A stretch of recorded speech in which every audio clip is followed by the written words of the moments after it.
Dunyoda mundaq bir sirliq rasm bor. Rasmda kishini hayron qoldiradigan bir maydon psixikalik elish mukammal tasvirlangan. Bu Da Vinci'ning qo'lidan chiqqan eng oxirgi kechlik tomoq nomli asar. Da Vinci tilga ilinsa nurg'un kishilar uni faqat bir rassom deb o'ylab qilishi mumkin. Ammo u nurg'un sohalarda cho'nqur bilimga ega. Nurg'un kishilar uni tashqi plan odam bo'lishi mumkin deb gumonlanadi. 1994-yilda Da Vinci eng oxirgi kechlik tomoq nomli asarini ijod qilgan. 4 yil sarf qilib 1998-yilga kelganda uzul kesil tamomlangan. Bu rasmda yo'shirilgan sirni olimlar 500 necha yil cho'nqur tadqiq qilish orqali oxir butunlay yangi bayqashga erishgan. Bu rasmda Iso bilan uning 12 shogirdi birga kechlik tomoq yeganligi bayon qilingan. Ayni chog'da Iso barliq shogirdlar bilan bir yerga jam bo'lib, sizlarning oranglarda biraylar menga sotqinlik qildi degan. Bu chog'da har bir shogird o'xshash bo'lmagan harakat va ruhiy qiyofatni namoyon qilgan. Yo cho'chimagan, yo g'azablanmagan. Rasmdagi Iso bo'lsa eng o'ttiridagi o'rinda o'tirgan.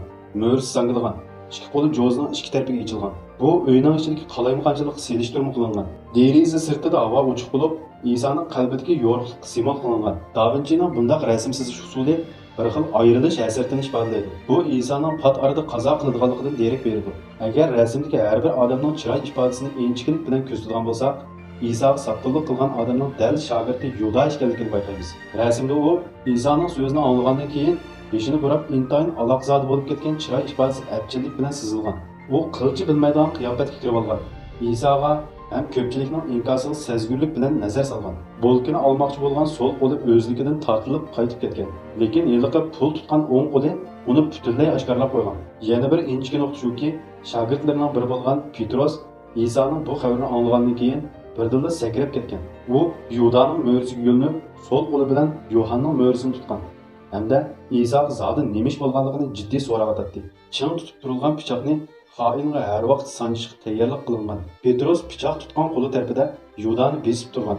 Bu inchki halqim rasmdagi aloqzod bo'lib ketgan Yudaning dal osh xoin ekanligini yo'shirin tasvirlab bergan. Bu harakat sotqinni ko'rsatib berib qolmay, Petrosning qo'pol, ochiq yomon, sodiq bir shogirdlik obrazini ko'rsatib berdi. Iso shu gapni qilgandan keyin har bir 2-3 odam o'zaro fikr almashtirgan. Lekin Yuda yolg'iz joyida o'tirgan. Bu turli alomatlar Yudaning sotqin ekanligini ifodalab bergan. Amaliyotda Da Vinci bu rasmni qog'oz yuzga emas, balki Milan-San Maria cherkovining bir temig'i sizgan. Shunday qilganda har bir odamning ruhiy holati va harakatini yaxshi suratlab bergan bo'ladi. Da Vinci texnik ko'p tafsilotlarni va yorug'lik darajasini ifodalash uchun sir ishlatgan. Afsuslanarli shuki, ijodiyat tamomlanib 20 yildan keyin uning rangi o'chishga boshlagan. Sirlarimi chirib ketgan. Vaqtning o'tishiga ergishib bu rasm burunqi aslini butunlay yo'qotgan. Bu rasmni saqlab qolish uchun keyingilar murakkab bo'lgan asliga keltirish xizmatini ishladi. Biroq oxirgi hisobda faqat 55% qismini asliga keltirgan. Qolgan 45% qismini asliga keltirgil bo'lmagan. Olimlar rasmda nurg'ulg'an sirlarni bayqagan bo'lsa-mu, faqat 55% qismi qolgan bo'lg'achqa buzg'unchilikqa uchragan qismini dalillashga amalsiz. Balkim uning ijodiyatchisi Da Vinci'dan boshqa hech kim bu rasmga yo'shirilgan sirlarni bilmasligi mumkin.